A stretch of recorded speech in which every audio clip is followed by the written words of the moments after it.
G'day YouTube, Warbles on lot here.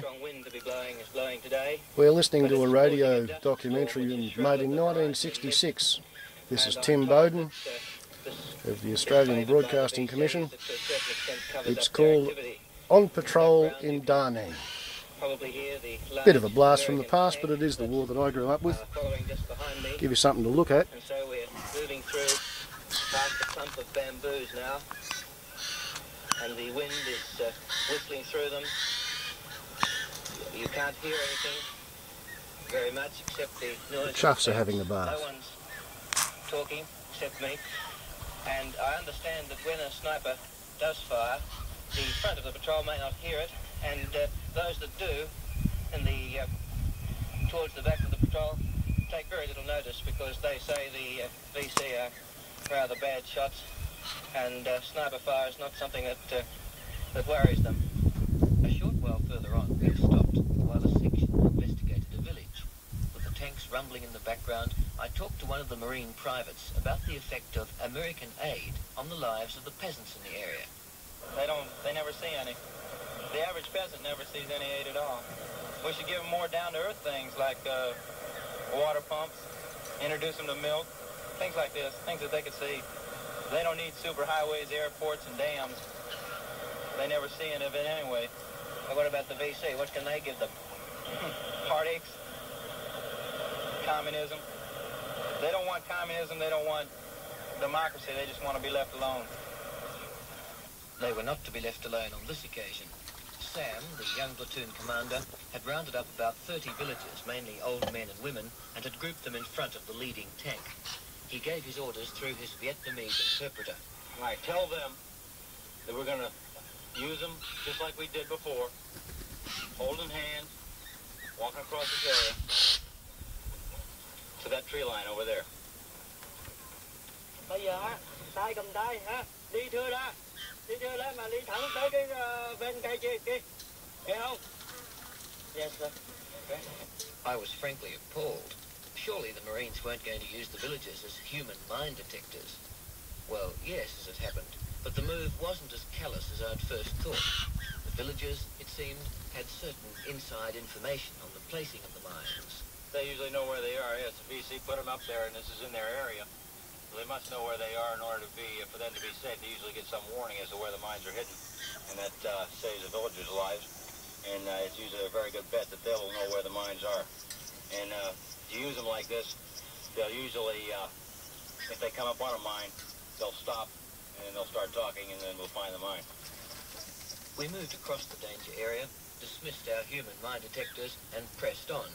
Moving through the countryside, it seemed to me, with the subtlety of a charging elephant, tanks first.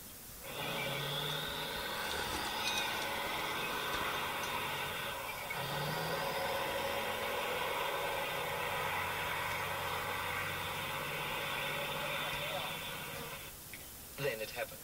Someone thought they saw a hardcore North Vietnamese regular hiding in a hamlet about 300 yards further on. The tank swung into position. Tell the lieutenant that the Tigers think they've seen a hardcore in a safe position where they're shooting. Tell them and get permission to shoot. All right, permission granted. Okay, tank.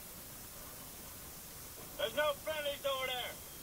Go ahead and let them have it.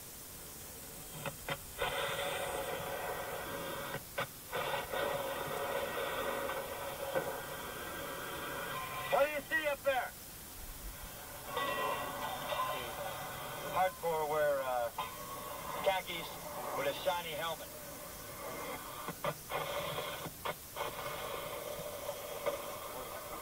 What was the outcome in the glasses? What do you see? On target. If there's any hardcore over there, they're going to be dead core.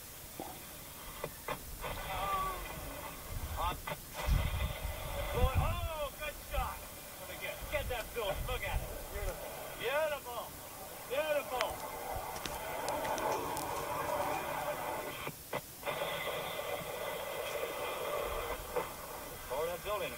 Well, that's 1, 2, 3, what are we fighting for? Don't ask me, I don't give a damn. Next stop is Vietnam, Absurdistan, Iraqistan.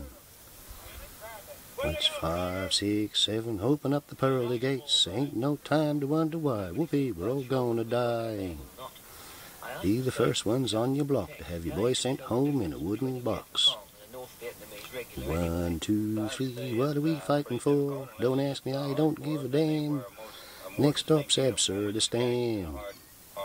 5, 6, 7, open up the pearly gates. Ain't no time to wonder why. Whoopee, we're all gonna die. Anybody think they've heard this record before? Types of uniform, maybe black shorts and t-shirts, or white uniforms. It can be numerous of anything. Of course, they didn't have IEDs back then. Improvised explosive devices. They only had booby traps. Years old, and the oldest one, I imagine, is somewhere in the 60s. We sat down on the bank of the rice paddy to eat our canned sea rations, pork and lima beans, crackers, peanut butter and candy.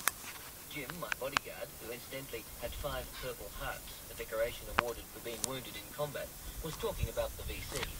Very seldom do we actually see the VC as such. They spend a great deal of their time, or most of their time, underground in an elaborate tunnel system. I think I'm going to put this. Country, it's catacomb. The country is with the tunnels. During the day, they go into the tunnels and hide. Where I can get to use my hands. At night, of course, they come out and prowl around and snipe at the troops and one thing or the other. This is when they do most of their work, of course, is at night under the cover of darkness. But during the day, they spend the majority of their time in the tunnels. Do they build them themselves? Well, no, not always. Occasionally, yes, but more likely than not, they come into a village and tell the villagers there that they want, for instance, a tunnel or a trench line dug from one place to another, and that they expect to see it done by the next time that they're in the village. If not, of course, they'll think up some little method of torture or punishment for the villagers not carrying out their orders. Stories we tell ourselves. After our meal, Sam, the platoon commander, decided to call in an artillery strike on the village we'd shot up with the tanks earlier to try and dislodge a sniper there. Sacred Whiskey Rear, this is Echo 4, fire mission, over. I thought they said they didn't worry about snipers. Coordinates 019er613. Azimuth 2000. Snipers firing from village. Shell, Willie Peter, will adjust, over. With frightening accuracy, the artillery bombardment began, blanketing the village in flame and high explosive.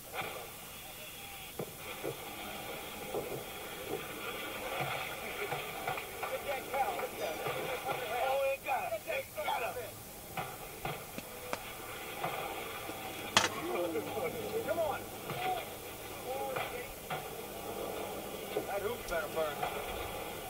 Hey, Smitty, you want some more? This is Echo 4 into mission. Sniper stop firing. Good coverage of the target. Out. Again, I was appalled by what seemed to be senseless destruction. In fact, I thought I'd seen a small child in the hamlet trying to lead a water buffalo to safety just after the first round landed. We just straddled that village very successfully, but what about the ordinary villagers living there? Well, the ordinary villagers, when the first round comes in a just mission, they In a just mission. Bomb shelters. All of their houses have bomb Justifiable shelters. mission. Same way as an American home would have a TV in it. Yep.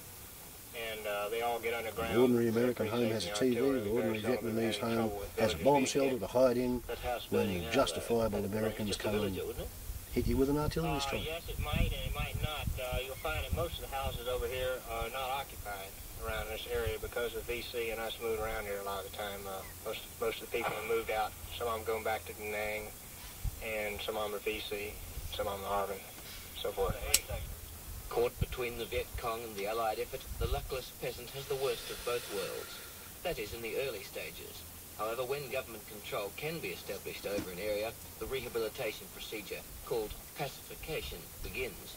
I saw something of how it worked a few days later. Pacification. But it wasn't pacification we were thinking of at this stage of the patrol, it was staying alive for the night. Under cover of darkness, we moved into a grove of trees, open ground all around us. Very much aliens in an alien land. The possibility of a mortar attack seemed more than likely, so everyone began digging themselves a nice deep hole. I had no way of digging ones, so the tank commander gave me a bit of friendly advice. If the mortaring starts, if you haven't got a place to get under the tank. And if we start the engine, don't get out from under it, because we only start the engine to search the area out, because as soon as the motor starts, we start looking for the flashes through our gun sights and everything. And if you run out from under it, we're liable to shoot right over your head. So what we do is we sight in on the mortar flashes. And friends like that, who the fuck needs enemies? Regardless of whether we got the correct range or not. The tank sort of bucks and jumps a bit, doesn't it? It won't bother you underneath. The recoil on that, it'll move it back just a little bit, but not enough to bother you at all. It won't hurt you at all. Things started to happen quickly. It's barely dark, and already the first crackle of sniper fire has come from the VC. This was the year Lyndon Baines Johnson came to Australia. And we didn't own a television. I was in kindergarten. At the moment, because the VC do attack, it's thought they'll probably use mortar. As the I remember everybody surrounding waving American flags at school because he visited Brisbane frontal attack on the weekend. Some kids had gone to look at him. Still The way they go and look at the coin. Watching, waiting for the VC to make their move at night, waiting for them to make their attack. Will they come or won't they? One really never knows until it's actually happened, and then all over with. We sat our backs to a ruined farmhouse, waiting for something to happen. In low voices, we talked about the war. Those snipers, for instance, hadn't they fired from the area we'd just come through? You can go quite near them snipers, but you never know how close you really are to them. Many times something better to look at. These snipers, they sit and wait. They'll sit in their hole for 3 or 4 days. You can walk right over top of them, and 2 or 3 minutes later, bam, you're shooting at them. You just never know. Another question from a nervous journalist. If the VC did attack, how would they do it? Well, they'll usually put about 15, 20 rounds of mortars in the air at the same time. And they'll be sitting there waiting on you with their weapons all aimed and ready to fire, loaded and cocked. And when the first round hits, they'll usually open up with small arms automatic fire, grazing fire across your position. And when people that aren't in their holes start scrambling for their holes, they're hit by the automatic weapons fire. And at the same time, they're catching the mortar fire coming in, too. When the attack did come, my broadcasting instincts deserted me, and I dived under the tank. The Viet Cong lobbed in 2 or 3 bombs, but it wasn't a serious affair. As it happened, they were more concerned with a heavy engagement about 5 miles away. We could see the distant flares lighting up the sky with an eerie orange glow. Their sniping and mortaring of our position was just a kind of, we know where you are, you'll keep for another night. It was not a quiet night. There was constant action going on all around, and I didn't get much sleep.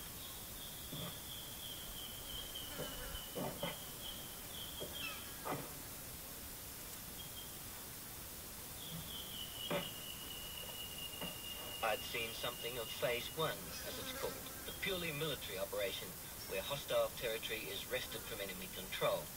But the South Vietnamese government and allied forces are putting more and more emphasis onto Phase 2, the pacification, or more specifically, rehabilitation of the Vietnamese people who have lived under VC control or have had to leave their villages because of the war. The Viet Cong originally won the confidence of the villagers because they gave them more than they had before. This is no longer the case. All the Viet Cong can offer today is murder, extortion, forcible recruitment, and even their presence in a village brings bombing and artillery. The government has to demonstrate to the peasants that it can continue to offer more than the Viet Cong and can guarantee security. And so the military operation and civil rehabilitation have to go hand in hand. In the city of Can Tho, I spoke with General Quang, the military commander of the region. I asked him, did he know how many Viet Cong were operating in the Delta? There are, according to our records, there are 30,000 armed Viet Congs in the Delta. Last year they operated in regimental size, but they had many losses, and this year they have operated in 2 battalions size. Are the Viet Cong getting much cooperation from the people these days? They are getting less cooperation from the civilian population compared to last year, because in our side we get more intelligence information from the civilian population, and I would not say cooperation, because they force them through terrorism.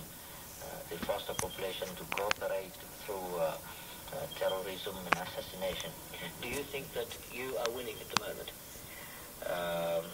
Yes, I strongly believe that we are winning the war on the Delta, but the progress is slow in the pacification program, because we do not like to make many steps very rapidly.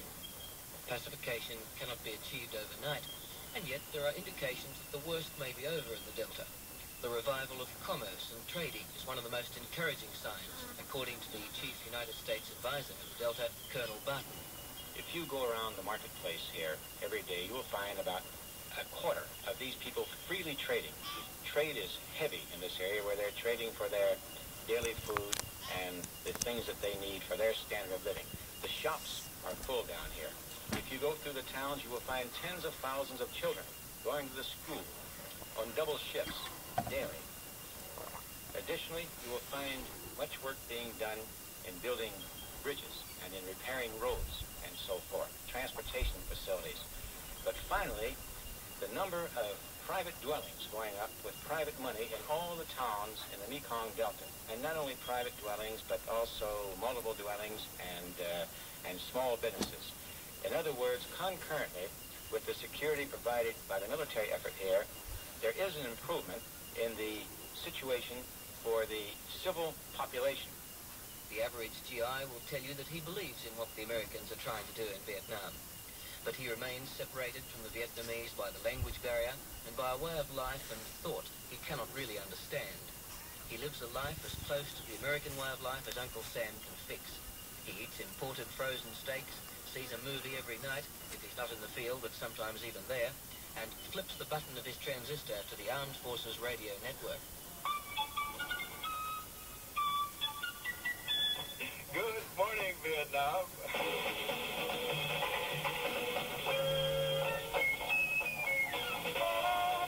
Well, good morning and welcome back to the Don Buster on this Friday type morning. I'm Air Force Sergeant Gene Leroy. I've got enough records to take us up until 8:30 and Ira Cook time on Armed Forces Radio. So don't go away. We'll be giving you the time, and we'll be playing records for you to keep you entertained.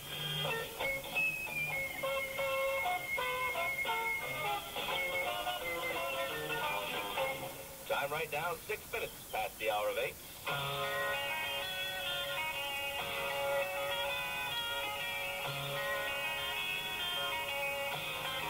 Say, how do you like those sounds? Oh, I think they're pretty good. Well, you can hear more of the same, plus all the top country and western tunes, along with some of your old favorites, right here on Armed Forces Radio Vietnam. This is Army Staff Sergeant Bob Lewis inviting you to join me Saturday afternoon at 2:05 for a country and western jamboree. All right, 13 and a half minutes past 8 now. In the meantime, the war goes on, always accelerating, never decreasing. A whole generation of Vietnamese is growing up who's never known anything else but war. Originally broadcast in 1960. Kill a commie for Christ, to make the world safe for an atheist capitalist to sell Coca-Cola to the Buddhists. Selected to be included in the prestigious National Registry of Sound, where you can listen to the full 40-minute version online. You'll find the registry on the National Film and Sound Archives website. Next week at this time, as part of RN's commemoration of the Warbles on a lot to YouTube. Tim Bowden, on patrol from Da Nang, 1966. With wildlife. Ciao.